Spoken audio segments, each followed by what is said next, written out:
사단이 생각하는 것은 어떻게 하면 내가 저 사람을 무너뜨릴 수 있을까? 어떻게 하면 저를 하나님에게서 멀리 떼어놓을 수 있을까? 무엇을 사용해야 제가 하나님에게서 멀어질 수가 있을까 하는 것을 사단은 항상 연구하고 생각하는 그러한 이 마귀입니다. 근데 우리는 그걸 잘 모르죠. 근데 저는 이 말씀을 보면서 또 우리가 이 말씀을 생각할 때 놀라운 건 뭐냐면 예수님도 사단의 시험의 대상에서 제외되지 않았다는 것입니다. 하물며 여러분 어떻게 했어요? 그러면 예수님은 왜 시험을 받으셔야 했을까? 그것은 우리를 구원하실 구세주로서 그가 적합한 자라고 하는 그러한 증명이 필요해서 그렇게 시험을 받으셔야만 했다고 사람들은 말을 합니다. 정확한 건 우리가 하늘나라에 올라가 봐야 알겠죠. 그러나 어떤 의미에서 그 말이 맞는 말입니다. 물론 하나님이 사단에게 시험을 받은 것은 아닙니다. 인간 예수로서 육체를 입고 오신 이 인간 예수로서 사단에게 시험을 받으신 것입니다. 근데 우리가 생각할 때 여러분 아마 그러실 거예요. 예수님 사단이 시험해봐야 해보나 마나지 그러시겠죠. 그렇잖아요. 하나님이신데 시험해보나 마나 그걸 시험이라고 할 수 있나? 그건 시험이 아니에요. 시험이라고 하는 것은 넘어질 수도 있고 안 넘어질 수도 있고 그런 위험 가운데 있을 때 시험이 되는 것이지. 나에게 전혀 상관이 없는데 내게 그것을 제시할 때 그것이 내게 시험이 될 수 있느냐? 그건 그렇지 않습니다. 그래서 예수님께서는 인간으로서 사단에게 시험을 받으셨는데 그에게 제시한 모든 것들이 사실 인간 예수님에게는 상당히 어려운 일입니다.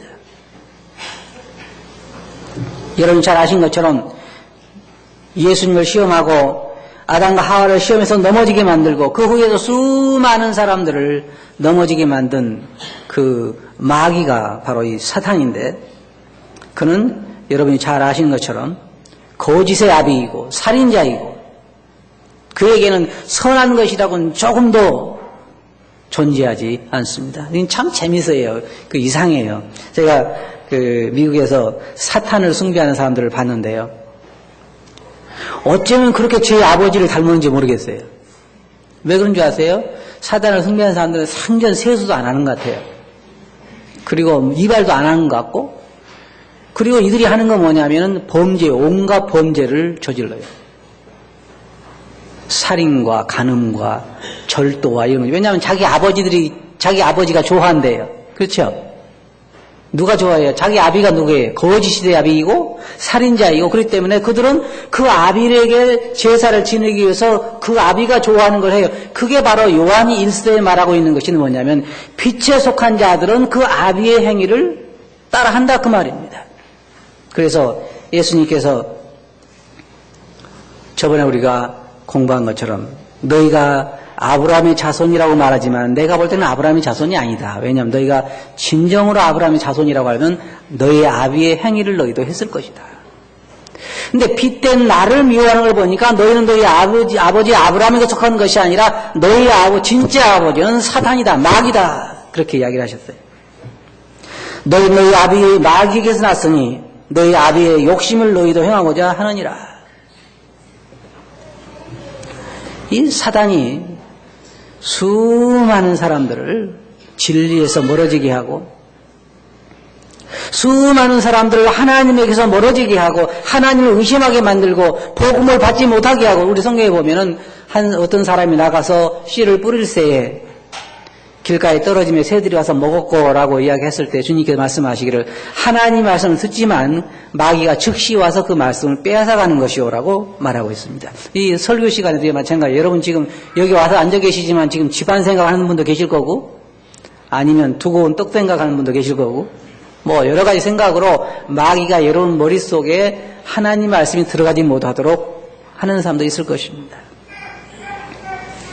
그래서 이 마귀가 모든 시험의 주동자인 이 마귀가 그의 부하들을 또 통해서도 세상에는 모든 사람들을 하나님에게서 멀어지게 하고 진리에서 멀어지게 하는 것입니다. 그런데 바로 여기 오늘 읽어본 이 본문 말씀 보면 예수님을 시험하고 있습니다.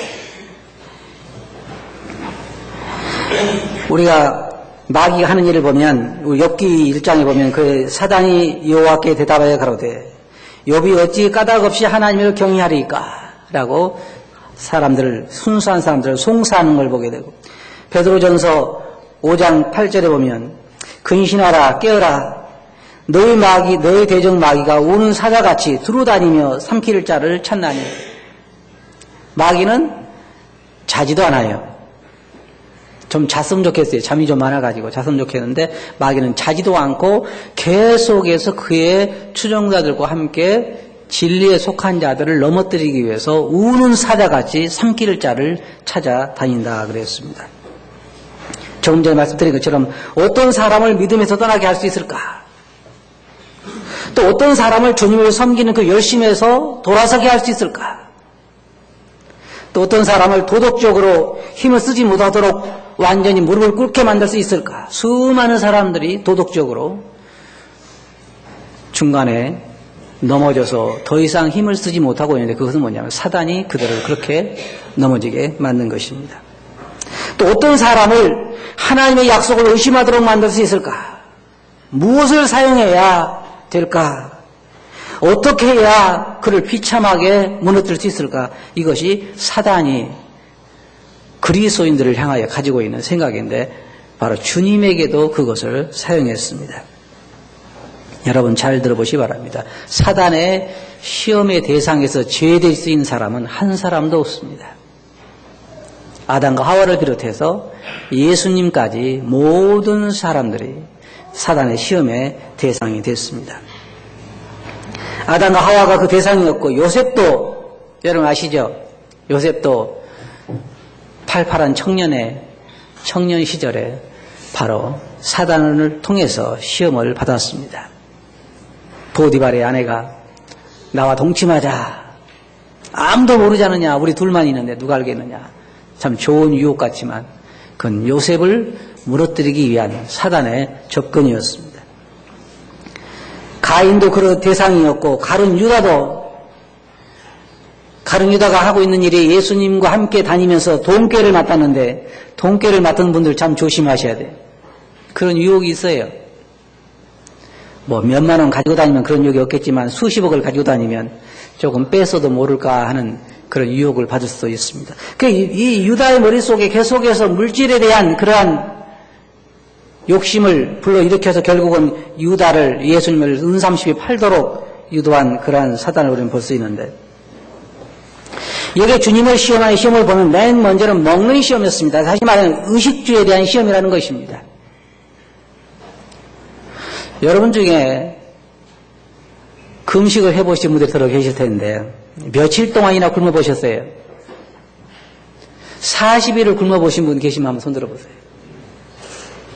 안 계시네. 20일 동안 굶어보신 분 안 계시네요. 열흘 동안 아무도 안 굶어봤어요? 열흘 동안? 그러면 3일 동안 3일 동안 이틀 동안 다들 그제도 배고픈 거 못 참으셔서 굶어보지도 못하시고 그러셨죠? 그런데요 저도 이틀인가 얼마 굶어봤는데요 눈에 보이는 것은 먹는 것밖에 안 보여요. 아유 의심되면 한번 해보세요. 오늘부터 굶어가지고 한 이틀 굶어보시라고. 그럼 다른 생각 아무 생각 없어요. 아무 생각 없이 무엇만 보이냐. 사람들이 흔히 이렇게 얘기합니다. 세상에서 수준이 제일 낮은 사람이 먹는 얘기하고 그 다음에는 뭐 무슨 얘기하고 그러는데요. 제일 수준이 높은 사람이 정치 얘기한다고 그러는데요. 그거 다 헛된 얘기. 며칠 동안 굶겨놓으면요 먹는 얘기 안 할 사람 한 사람도 없어요. 박사를 한 5일 굶겨놓으면 무슨 얘기해요? 아 박사학위 딸 때 힘들었지 그런 얘기해요? 그런 얘기 안 해요. 먹는 얘기밖에 안 해요. 돈 있으면 뭐 할래? 그럼 짜장면 그러고 그런 얘기밖에 안 해요. 왜 그러냐면 사람이 가장 기본적으로 필요한 것이 먹는 거기 때문에 먹는 것, 입는 것, 그 다음에 거하는 거처 이거기 때문에 40일 동안을 굶겨놓은 다음에 먹는 걸 가지고 시험에서 넘어가지 않을 사람은 거의 없다는 것입니다. 여러분 안 넘어가겠죠? 그건 배부를 때 얘기예요. 우리나라 속담에 어떤 속담이 있습니까? 3일을 굶으면 뭐죠? 남의 집 담을 안 넘을 사람이 없다. 나는 100일을 굶어도 안 넘습니다. 그래서 그것은 경험해 보지 않으니까 하는 얘기예요. 주님은 40일 동안을 굶으신 다음에 사단이 와가지고 이 돌들을 떡을 만들어 먹으라. 주님은 하실 수가 있었던 것이에요. 그게 더 어려운 거예요. 그게 어려운 거예요. 자기가 아무것도 없어 굶는 사람은 어쩔 수가 없어요. 죽어도 죽는 거잖아요. 굶어서 그냥. 그런데 내가 마음만 먹으면 돌을 가지고 떡을 먹을 수 있다 그러는데 굶는 것을 배고픔을 참는다. 이건 굉장히 어려운 거예요. 근데 저는 가만히 생각해 봤어요. 아니 배가 고픈데 자기가 그럴 수 있는 능력이 있는데 그 돌로 떡을 만들어 먹었다고 해서 그게 시험이 될까? 그렇잖아요. 우리가 생각할 때는 무슨 시험이 되겠어요? 배고파서 자기가 만들어 먹을 수 있는 능력이 있는데 그걸 만들어 먹었을 때 뭐가 시험이 되겠냐? 뭐가 죄가 되겠냐? 근데 다른 말로 말하면 이런 얘기라고 해요. 제가 이제 다른 분들 해석하는 걸 보니까 뭐라 했냐면 내가 만일 하나님의 아들이라면 그랬잖아요. 하나님의 아들이라면 그 능력을 너를 위해 써라 그 말이에요. 하나님 위해서 사용하지 말고 너를 위해 써라. 먹고 마시는데 그냥 그것을 사용하고 그렇게 살아라 그 말입니다. 그때 주님께서 하신 말씀이 뭐냐면 사람이 떡으로만 사는 것이 아니고 하나님의 말씀으로 사는 것이다. 다시 말해서 육적인 양식보다는 영적인 양식이 더 중요하다고 하는 것을 주님은 분명히 사단에게 말씀하셨습니다. 자, 생각해 보세요. 지금 이 순간에도 수많은 사람들에게 사단은 여러분들 접근해서 하나님의 말씀보다 뭐가 더 중요하다고 유혹하냐면 먹고 마시고 입고 살고 하는 것이 더 중요하다고 여러분을 유혹합니다. 하나님께서 이스라엘 백성들에게 광야에 40년 동안 계속해서 시험하는 것이 무엇이었냐면 가르치기를 원하시는 게 무엇이었냐면 사람이 먹는 것보다 더 중요한 것은 하나님의 말씀이다. 그것을 40년 동안을 교육하셨어요. 지금 사단이 주님에게 와서 접근해서 하는 시험이 뭐냐면 육적인 양식에 더 마음을 쓰라 그 말입니다. 너의 능력을 그것을 사용하라. 그러니까 주님께서는 사람이 떡으로 사는 것이 아니다. 떡이 전부가 아니다. 하나님 입으로 나오는 말씀으로 산다. 그렇게 이야기한 것입니다. 다시 말해 우선순위의 문제입니다. 우선순위의 문제예요. 우리에게 있어서도 마찬가지로 더 중요한 건 뭐냐면 영적인 양식이고 영적인 일이고 우리의 먹고 마시고 집을 짓고 사고 파는 것보다 더 중요한 것은 하나님의 말씀이라 그 말입니다. 말씀에 대한 순종이요. 말씀을 먹는 것이요. 영적인 것이 훨씬 더 중요한 것입니다. 그 우선순위에 대한 시험, 그것을 주님은 이겨내신 것입니다. 지금 세상에는 수많은 사람들이 이 시험에서 넘어지고 있습니다. 먹고 마시고 입고 집을 짓는 거예요. 저 생각해 보세요. 사단이 지금 예수님에게 와서 뭐냐면 가장 먼저 네가 신경 써야 할 것은 먹는 것이 아니냐 그 말이잖아요. 그럼 여러분들에게 사단은 여러분들이 와서 뭐라고 얘기합니까? 그래도 기본적으로 먹고 마시고 입고 집을 짓고 이것이 첫째가 아니냐. 그러니까 거기에 내 인생을 걸으라고 요구하지 않아요. 그러니까 세상에 많은 사람들은 그들의 인생이 뭐냐면 결국은 먹고 마시고 입고 집 짓고 사는 게 이거 전부잖아요. 그 외에 뭐가 있어요? 그것이 기본입니다. 근데 그보다 더 중요한 것은 우리가 영적인 존재들로서 하나님의 양식을 먹고 영적인 일에 우리의 인생을 그것이 우리의 인생의 첫째 목표이지 우리가 먹고 마시고 사고 팔고 집 짓는 것이 첫째 목적은 아닙니다. 근데 사단은 우리의 생각을 먹고 마시고 사고 팔고 집 짓고 얼마나 더 좋은 집을 지을 것인가 얼마나 더 훌륭한 집에 살 것인가 얼마나 잘 입을 것인가 얼마나 비싼 옷을 입을 것인가 얼마나 더 맛있는 걸 먹을 것인가 뭐가 더 맛있어요. 사람들은 머릿속에 뭐라고 생각해요? 어디 가야 맛있다 다 잘 꿰고 있어요. 여기 앉아 계신 분들도 벌써 이 지역의 어디 식당이 잘한다 다 알고 있죠? 몰라요? 다 잘 알아요. 그리고 옷은 어디가 좋은 게 많이 나온다 잘 알고 있고. 집은 어디가 좋더라? 동탄이 좋더라. 그죠? 우리의 생각이 거기에 집중되어 있어요. 그러나 여러분이 잘 아셔야 돼요. 그 여러분이 먹고 마시고 입고 사고 팔고 하는 것에 여러분 생각이 머물러 있는 동안에 세월은 가고 영적으로 여러분이 남는 것은 얻는 것은 없다는 것이에요. 그것이 사단이 원하는 거예요. 거기에 머물러 있으라는 거예요. 그냥 여러분이 사는 동안에 다른 거 하지 말고 먹고 마시고 사고 팔고 집을 짓고 더 행복한 삶을 살아라 그거예요. 그 다음에 사단이 주님에게 제시한 걸 보면 또 역시 마찬가지입니다. 주님을 높은 성전 꼭대기에 세우고 거기서 뛰어내리라. 근데 참 재미있는 건요. 사단도 하나님 말씀을 사용하고 예수님도 하나님 말씀으로 대응을 합니다. 그러면 하나님께서 너를 명해서 이제 그 돌이 내 발이 돌에 붙이지 않게 할 것이라. 어떤 분은 이 말씀을 이렇게 해석을 했어요. 첫째 시험에서는 네가 가지고 있는 네 능력을 너를 위해 쓰고 하나님을 쓰지 말아라. 그렇게 유혹하는가 하면 두 번째 시험에서는 그렇다고 하면 네가 네 능력 안 쓰려면 하나님의 힘을 너를 위해 써라. 그렇게 유혹한 거라 그래요. 하나님이 너를 지켜서 돌에 네 발에 붙이지 않게 하실 것이다. 또 다른 말로 말하면 하나님을 시험하라 그 말입니다. 역시 세상에 있는 사람들은 사단의 유혹을 받아서 수많은 사람들이 하나님을 시험합니다. 여러분 시험 안 해보셨어요? 저도 수없이 많이 하나님을 시험했어요. 하나님 정말 살아계십니까? 그렇다면 그렇게 한번 해보세요. 그렇게 안 해보신 분? 네? 다 해보셨어요? 그러실 거예요. 내일 12시까지 꼭 뭘 해주세요. 그렇죠? 그렇게 안 해주시면 별 좋은 일이 없을 거예요. 그래가지고, 저도 이제 그걸 많이 해봤는데 뭐냐면, 내일 12시까지 뭘 해주세요라고 해서 그 12시까지 그것이 성취되면은 성취된 일보다는 뭐가 더 즐거우냐면, 하나님이 나를 사랑하시고 나에 대해서 역사하신다는 것이 더 좋죠. 그 뭐예요? 시험해보는 거예요. 시험해보는 거예요. 관심 있는가 없는가. 애기가 우는 것과 똑같은 거예요. 부모님이 나한테 관심 있나 없나 막 울잖아요.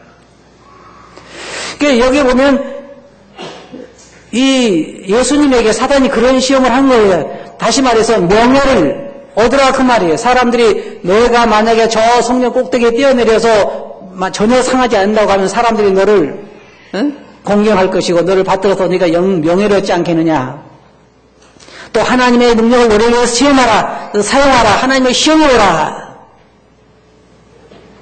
그때 예수님께서 뭐라고 하셨어요? 거기 보면 본문 말씀 읽었잖아요. 뭐라 그래요? 네, 하나님을 시험하지 말라. 하나님은 살아계셔요.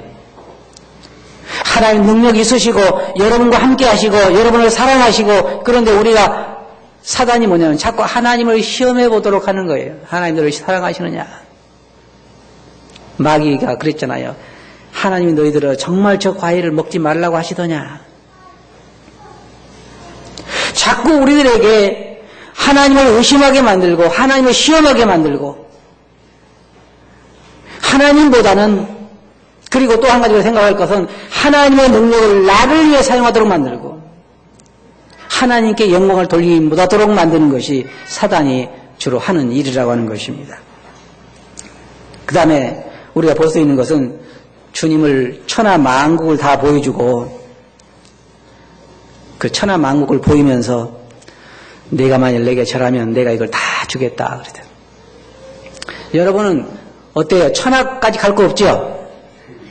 그죠? 온 우주를 보여주면서 네가 만일 내게 절하면 이럴 것까지 없어요. 그냥 대한민국만 보여줘도 아니 제주도만 보여줘도 제주도 땅을 다 줄 테니까 내가 내게 한 번만 딱 절해라 그러면 하실 분 한번 손 들어보세요. 사람들이 많은데 차마 손 들 수 있겠어요? 사단은 단체로 접근하지는 않아요. 혼자 있을 때 접근하지. 딱 혼자 있을 때. 근데요, 우리가 생각할 때 안 넘어갈 것 같지만 수많은 사람들이요, 제주도 땅까지도 갈 데가 없어요. 어떠냐면 특별히 회사에 다니는 거 보면요, 한 달 내내 하루도 안 빠지고 다니면 월차 뭐가 나온 게 있다며요. 그죠? 그러면 어때요? 그거 받기 위해서 하는 사람도 많이 있어요. 아주 적은 거지만 사단은 그걸 통해서 우리가 하나님에게서 멀어지게 만들려고 그러고 그 물질에 대한 욕심으로 우리를 잡으려고 하는 것입니다. 이게 사단이 원하는 거예요. 제가 어떤 면에 보면 사람들이 가장 연약한 면 중에 하나가 물질에 대한 것 같아요. 사단이 사용할 수 있는 것은 모든 것입니다. 사단은 물질을 사용할 수 있고 사단은 사람도 사용할 수 있어요. 우리가 가장 이 신앙적으로 어려움을 많이 당할 때 보면 사람을 사용하는 거예요. 그것도 가까운 사람, 그걸 통해서 우리를 접근할 때 우리는 쉽게 넘어집니다. 우리는 그 말씀을 잘 기억해야 돼요. 베드로가 주님에게 접근해서 주님 절대로 주님 돌아가실 수 없습니다 그럴 때 주님은 사단아 내 뒤로 물러가라 그랬습니다. 주님은 베드로를 보고 사단이라고 하신 것은 아니에요. 베드로를 통해서 접근해오는 그 사단에 대해서 주님은 물리치신 것입니다.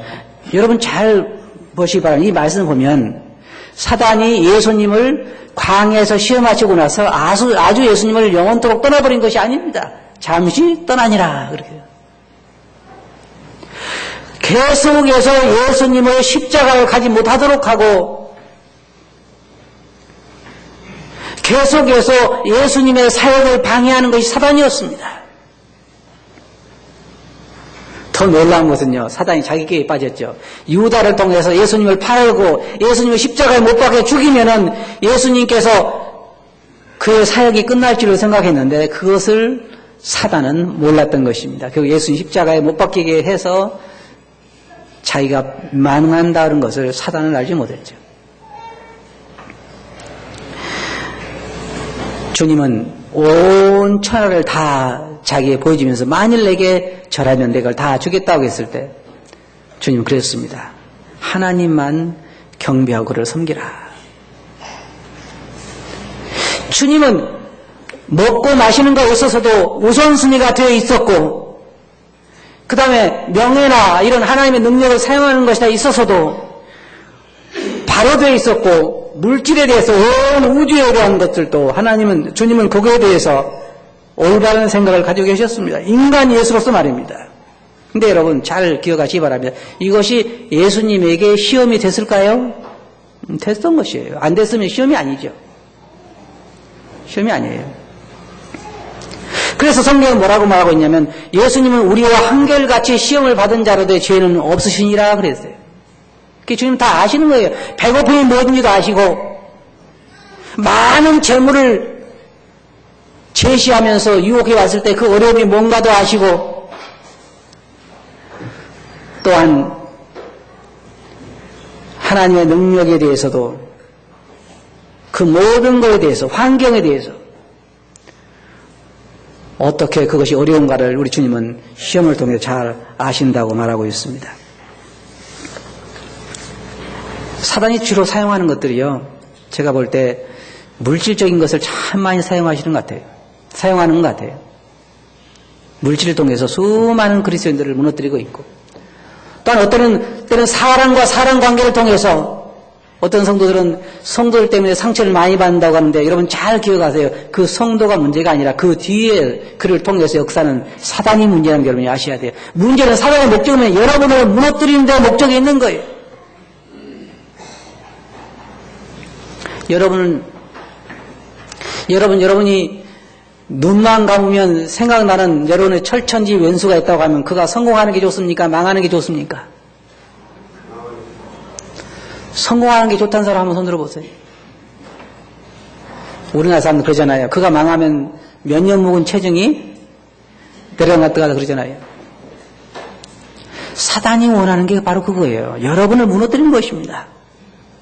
하나님에게서 여러분을 멀어지게 하려고 하는 것입니다. 그것이 돈이든 권력이든 성적인 것이든 그거 무엇이든 상관이 없어요. 사단은 마음대로 사용할 수 있어요. 그걸 통해서 여러분을 주님에게서 멀어지게 만들려고 하는 것이고, 여러분을 경건한 삶에서 넘어지게 만들려고 하는 것이고, 형제들이 서로 사랑하는데 사랑하지 못하다고 만들려고 하는 것이고, 그 사단이 이용하는 것들이, 그 시험을 우리는 매일 당하고 있어요. 매일. 목회하는 사람들도요, 참 많은 시험을 받아요. 여러분들이 기도해 주세요. 아니, 여러분들도 어떤 일을 하게 되면은 시험을 많이 받잖아요. 주일학교 해도 그렇고, 중고등부로 해도 그렇고, 어떤 구역 집회를 해도 그렇고, 어떤 일을 하게 될 때 우리는 많은 시험을 받습니다. 그러고 우리 뭐라고 하냐면, 내가 귀찮게 왜 이런 일을 해? 그러잖아요. 사단의 유혹에 대해 잘 몰라요. 그냥 인간과 인간을 생각하는 절대로 그렇지 않아요. 여러분, 뒤에는 여러분을 무너뜨리기 위한, 주님을 섬기게 하지 못하기 위한 사단의 역사가 여러분 뒤에 있다는 걸 여러분 꼭 기억하셔야 돼요. 주님도 시험에서 벗어날 수가 없었던 것처럼 우리는 사단의 시험에서 우리가 이 땅 있는 동안에 벗어날 수가 없습니다. 그럼 어떻게 하면 이길 수 있을까요? 주님이 어떻게 이기셨어요? 주님은 우선순위를 하셨어요. 육적인 것보다는 영적인 것도 중요하고, 하나님의 능력을 나를 위해 사용하는 것보다는 하나님의 영광을 위해 사용하고, 물질보다는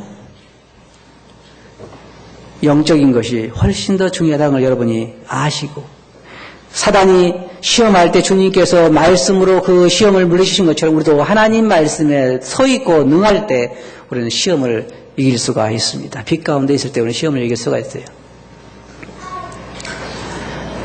우리는 시험의 대상에서 죄가 아닙니다. 사단이 이게 말한 것처럼 우는 사자같이 넘어질 자를, 삼킬 자를 찾아다닌다 그랬습니다. 이 시간도 사단은 어떤 사람을 믿으면서 떠나게 할 수 있을까? 어떤 사람을 주님을 섬기는 열심에서 멀어지게 할 수 있을까? 어떻게 하면 서로 싸우게 만들 수 있을까? 어떻게 하면 낙심시켜서 교회 못 나오게 할 수 있을까? 어떻게 하면 선을 행하지 못하게 할 수 있을까? 어떻게 하면 전도하는데 게으르게 할 수 있을까? 관심을 오로지 어디다 두게 할 수 있을까? 지금 세상 사람들의 관심이 어디에 있습니까? 요즘은 올림픽에 있죠. 요즘 우리 성도들 관심사가 어디 있어요? 어떻게 하면 금을 몇 개 딸까? 저는요, 요즘 올림픽 기간 동안에 금메달 딴 선수를 보면서요, 참 주님 앞에 죄송했어요. 그 올림픽에서 금을 따기까지 그들이 얼마나 많이 울고, 얼마나 많이 노력을 하고, 얼마나 많이 그 열정을 가지고 했는가 하는 것은요, 아무도 모르죠. 성경에 뭐라 말했습니까? 그들은 썩을 면류관을 위해서 그렇게 하는데 우리는 영적인 걸 위해서 얼마나 하고 있는가. 결론적으로 말씀드려서 우리 주님도 사단의 시험의 대상으로서 시험을 받으시고 말씀으로 승리하셨습니다. 여러분도 매일의 삶에서 사실은 사단의 시험을 받고 있습니다. 그가 목적은 여러분을 믿음에서 멀어지게 하는 것이고, 주님을 섬기면서 관심을 멀어지게 하는 것이고, 여러분의 일상생활이나 직장생활이나 사람들의 관계에 관심을 갖게 해서 결국 여러분 신앙에서 여러분을 멀어지게 만들려는 것이 사단의 목적입니다. 거기에 절대로 속지 마시고 여러분의 영혼이 하나님을 바라보고 주를 바라보고 바로 서시기를 바랍니다. 그렇게 하시겠어요? 기도하겠습니다. 거룩하신 아버지 하나님, 사람들에게 있어서는 먹는 것이나 마시는 것이나 거처가 참 중요하기도 하고, 또 하나님을 섬길 때에도 관심사가 하나님의 영광보다는 우일 수가 많고 물질에 대한 유혹도 많지만, 주님이 그 시험에서 이기신 것처럼 저희도 성령의 능력을 통해서 믿음으로 승리할 수 있게 해주시옵소서. 들은 말씀을 주께 의지하고 예수님 이름으로 아버지께 감사하며 기도하옵나이다. 아멘. 감사합니다.